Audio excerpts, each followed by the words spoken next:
The fire crackled, casting dancing shadows on the walls. Rain lashed against the windows, creating a cozy haven inside. We huddled closer, our faces lit by the warm glow, hanging on to every word of the old traveler. He spoke of forgotten lands, hidden deep within the world. His voice, a low rumble, spun tales of a realm untouched by time. "They say it exists," he rasped, "a place where magic lingers and ancient stories come alive. Could such a place truly exist, hidden from the ordinary world?" The old man pointed to a faded map, its edges frayed with age, its lines a cryptic puzzle.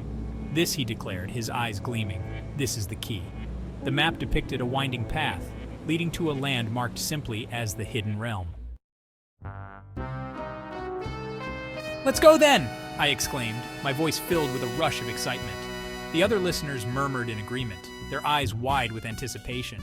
The old traveler smiled, his wrinkles deepening with amusement. "It's not that simple, young one," he chuckled. "Journeys like these require careful planning." He unfurled the map further, revealing more details. Strange symbols and markings adorned the parchment, their meaning unclear. "This map," he explained, "is more than just lines on paper. It's a guide, a riddle to be solved. Each symbol, each twist and turn holds a clue," the old man continued, tracing the lines with his finger. "We must learn to read the map's language, to understand its whispers." The Rodenburg, our home, had always felt safe and familiar. Rolling hills, lush green fields, and cozy hobbit holes characterized our peaceful land.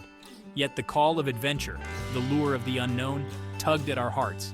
With a mix of excitement and trepidation, we packed our bags, ready to leave the familiar comforts of home. Our small company consisted of 4 young adults, each with their own reasons for embarking on this quest. We said our goodbyes, the familiar sights and sounds of the Rodenburg fading behind us. The path ahead was uncertain, but our spirits were high. We were no longer just young adults from the city. We were explorers, adventurers, embarking on a journey that promised to change us forever. The well-trodden paths of the Rodenburg soon gave way to wilder, less forgiving terrain. Forests, ancient and sprawling, loomed before us, their canopies thick with secrets. The air grew heavy with the scent of pine and damp earth. Sunbeams filtering through the leaves created an ethereal glow, painting the forest floor in shifting patterns of light and shadow. We pressed on, our small band dwarfed by the immensity of the woods. The map, our constant companion, guided our steps, its symbols leading us deeper into the unknown. At times, the path was clear, a well-worn track marked by the passage of time. At others, we found ourselves hacking through dense undergrowth, our way lit only by the dappled sunlight. "Are we lost?" Pippin asked one evening, his voice small in the stillness of the forest. "No, Pippin," Sam reassured him, his voice firm despite the uncertainty in his eyes. "We're not lost. We're just finding our way." The forest was alive with sounds, a symphony of chirps, rustles, and calls. We encountered creatures both wondrous and strange, creatures we had only heard of in whispered tales. A family of deer, their eyes wide and gentle, watched us pass, their presence a calming influence in the wild. Squirrels, their tails twitching with curiosity, scampered through the trees, their chatter a constant background noise. One afternoon we stumbled upon a clearing, bathed in sunlight. In its center stood a magnificent stag, its antlers reaching towards the sky like branches of a tree. It regarded us with a calm majesty, its presence both awe-inspiring and humbling. We stood transfixed, our breath catching in our throats until a sudden movement sent the stag bounding back into the depths of the forest. Not all our encounters were so peaceful. We heard the howl of wolves in the distance, their mournful cries sending shivers down our spines. These encounters, both beautiful and unsettling, were a constant reminder that we were no longer in the Rodenburg. Despite moments of wonder, doubt began to gnaw at the edges of our courage. Days blurred into weeks, the terrain becoming increasingly difficult. The map, once a source of excitement, now seemed to mock us with its cryptic symbols. "Are we any closer?" Mary would ask, weariness lacing his usually cheerful voice. Each time I could only shake my head, unsure of the answer. One particularly trying day, exhaustion and frustration finally bubbled over.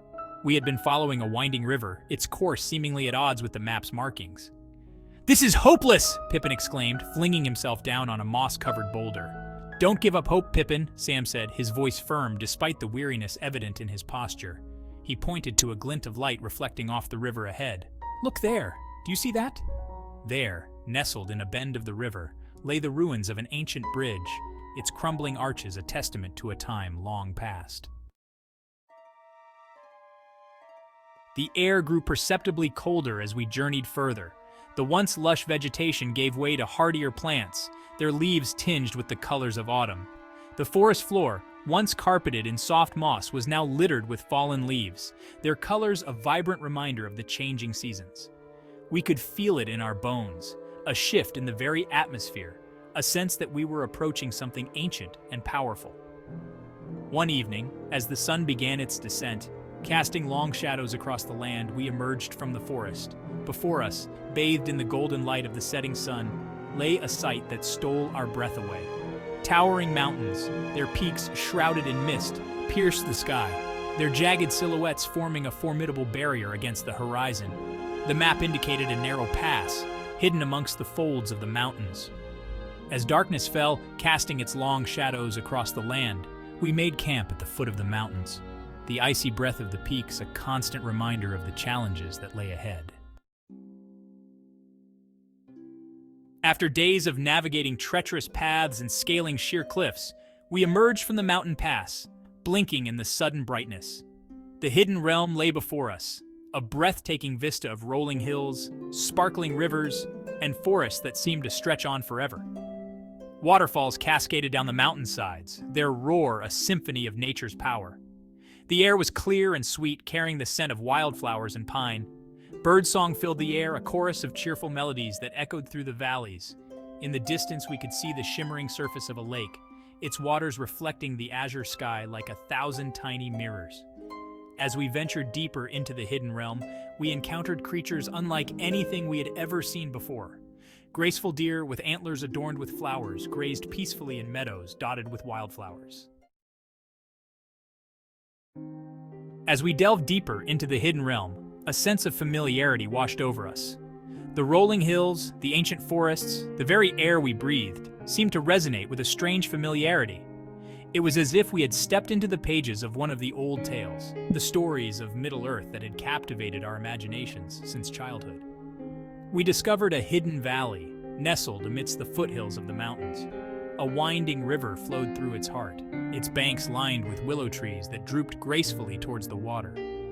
Wildflowers carpeted the meadows, their colors a vibrant tapestry woven by nature's hand. In the center of the valley stood a magnificent oak tree, its branches reaching towards the heavens like the arms of a giant. Standing beneath that ancient oak, we felt a profound sense of peace, a feeling of being connected to something larger than ourselves.